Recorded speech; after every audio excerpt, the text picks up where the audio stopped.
Welcome to the unboxing of my new yuneec quadcopter. I've ordered the 4K ready to fly version. Let's crack this sucker open. First things first, I bought it from BH Photo in New York. The reason why I chose these guys is when I've had a few questions, they answered them straight off the bat and offered some pretty good rates on postage and buying the quadcopter at the same time. One thing is, box did have to go through quarantine, so it did take a couple extra days than it should have done, and they charged me $60 Australian for the privilege of them opening the box and having a look. The package was sent by UPS. It took around about a week and a half to get here, and as you can see, the box is in pretty good condition, so yeah, UPS have done a great job. Let's have a look.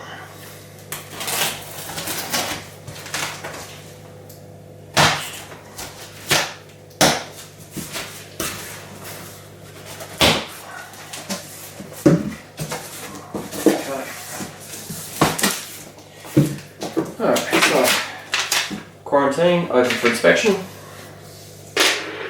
Okay, let's have a look.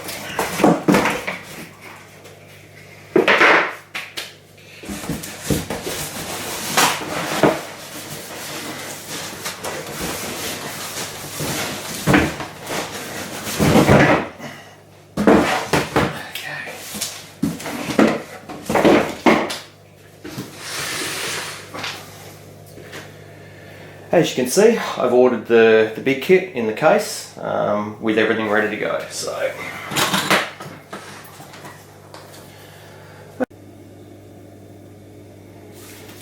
the first thing we're greeted with is a little sort of welcome, thanks for buying me, box contents, and also some information regarding support and those sorts of things.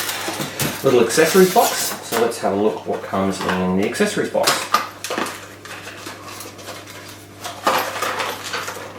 Okay, so we've got a micro SD adapter and a micro SD card.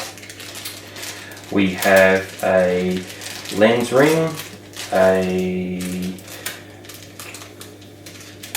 cable here, which I'm assuming is probably going to be for the hooking up the gimbal.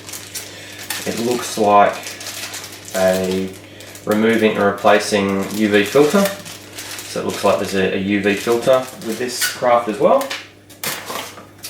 We have a micro USB cable. We have a wrench for holding the motors while we spin the propellers. We have a balance adapter, so instead of using the standard charger that comes with the craft, you can just go ahead and use your normal chargers.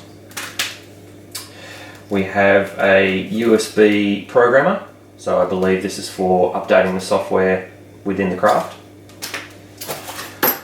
Some keys for locking the case. Okay, that's it. Let's get that box. Let's keep going. Get rid of the card.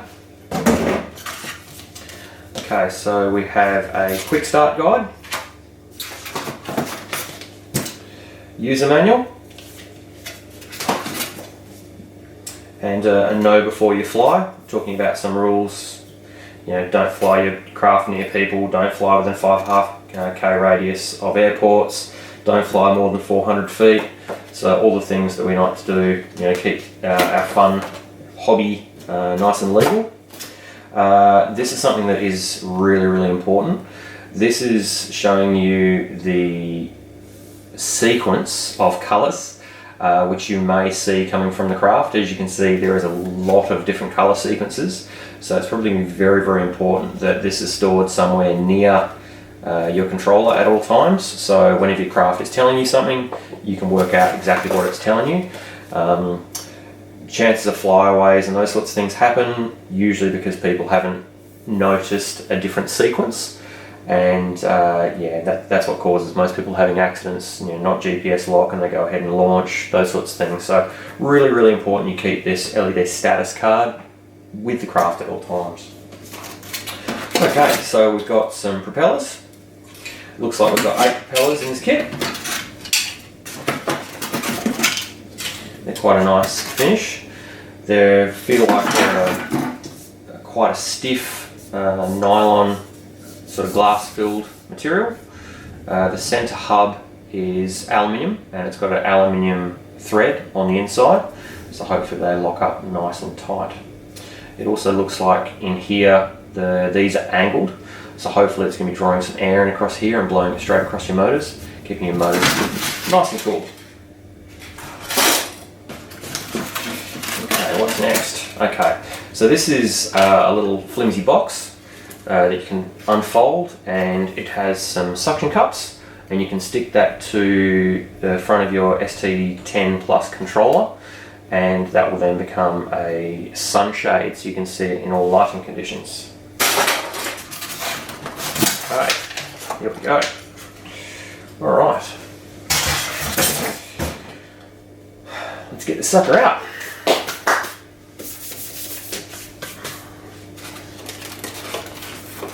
Now you did notice I just lined up a few fingerprints as I was sold this as a very lightly used demo unit. They were nice enough to give me 25% off the asking price, so yeah, very, very lucky to pick this unit up for the price that I did. Okay, on initial inspection, it really is quite large. Having flown quite a few Phantoms in the past, I was expecting something a little bit smaller, but this is more along the lines of a Inspire sort of size. It's quite imposing when you actually pick it up and hold it in your hands. Motors are a good size, big pancake motor. There's a few little instructions on here, making sure you can put the right propellers on the right side. Looks like they were truthful in telling me that there's absolutely no scratches on this demo unit. Very, very happy with what I'm seeing so far. Okay, so here is one of the main reasons I stepped up to this package. I really wanted the 4K camera version, not so much for the 4K itself. I really wanted the 1080p at 120 frames a second, but more than that, I really wanted the full integration with the ST10 Plus controller. So, alright, let's get that one off to the side for a minute and see what else is in here.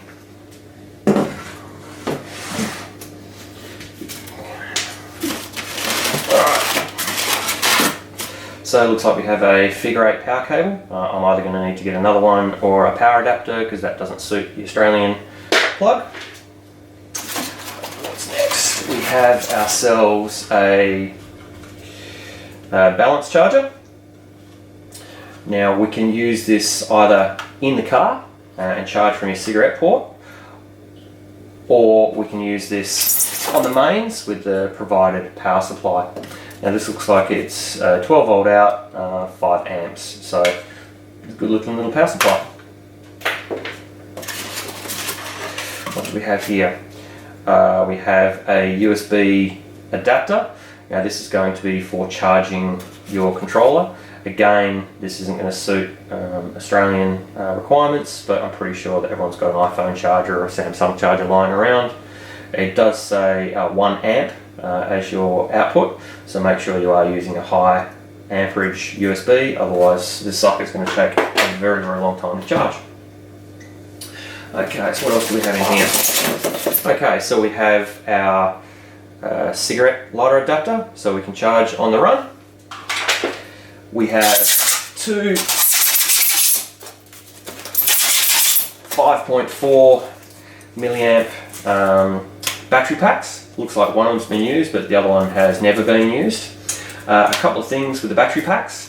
This is obviously an earlier version. They're all marked at 5400 milliamps, but I'm assured the packs are actually 6300 milliamps. So if you see the same thing, don't think you've been shorted. All the packs are that way. The other thing is, if you don't want to buy the quite expensive yuneec replacement batteries, Venom are making a battery to go into this format. The other thing is, if you jump onto Thingiverse and you have access to a 3D printer, someone has actually designed one of these cases ready to go. Drop your own LiPos in there, 5 amp 3S plus, and the connector is an EC3 connector, so you can go ahead and build your own battery packs. So you do have a little bit of flexibility there. Okay, probably the best feature and what really sold me on going down this route with this craft is realistically the integration with the controller. The ST10 Plus, it's got an Android tablet built in, has your live video feed at high def. I believe it's around about 420p. There is a little bit of lag, so I wouldn't recommend it as a purely FPV vehicle. It's probably a little bit large for that. I wouldn't want to be playing that game. But after looking at either the G version or the 4K version, what really sold me to go with the 4K version is the ability to control the camera, be able to control white balance and all the other camera functions. Also being able to start video and take photos while I'm in the air. And also having, pan and tilt and those sorts of features. So if you go for the G version, because you already have a GoPro lying around, these buttons will not work. Okay, you won't be able to control video and photos from the ground. You will have to start it and stop it from the ground, but you will have a live video feed. So that's why I went for the 4K version. Okay, one other great feature with the yuneec, which is going to be very, very handy, is this great little controller that you're able to plug the 4K gimbal and camera directly into the controller, mount your smartphone or your tablet or whatever in here, and then walk around with a fully stabilized 4K camera as a platform. So pretty much this is going to make my GoPro 3 Black totally obsolete, and yeah, I'll have some great stabilized footage either on the ground or in the air. So it's pretty much, apart from wet environments, it's now going to be my go-to camera for pretty much everything. So okay, now that is pretty much everything that's come out of the box. One thing I have noticed already is the material they've decided to make the spaces out of. I think it's going to deteriorate quite quickly. I'm already seeing chunks falling off, so I don't know how long that's going to last, sliding things in and out. But so far, so good. It's made it around the world, to China, to America, and America to Australia, without any kind of damage. So here's hoping. Let's hope it hangs in there. Thank you so much for watching my unboxing video. I'll go through and do some more videos as I learn a little bit more about the craft and get it in the air. If you've got any questions, please fire away in the comments section and I'll do my best to try and get to them for you. Thanks again for watching.